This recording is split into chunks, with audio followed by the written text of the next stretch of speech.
Welcome back to another interesting tutorial about Photoshop tips and tricks. And in today's video, I'm going to show you on how to delete empty layers all at once. Like for instance, I have some of empty layer in the workspace right here. So instead of you being delete them one after the other, I have one empty layer right here, the second here, and the third empty layer right here. How can you auto delete everything once and keep your layer fresh?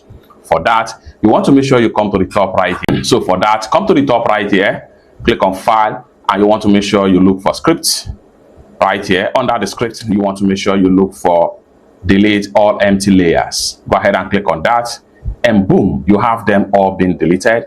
Then here you have a very clean work layer space. It's that simple. For more useful tutorial tips and tricks about how to use Photoshop, consider to subscribe. Thank you so much for watching, and I hope to see you in my next video. Bye for now.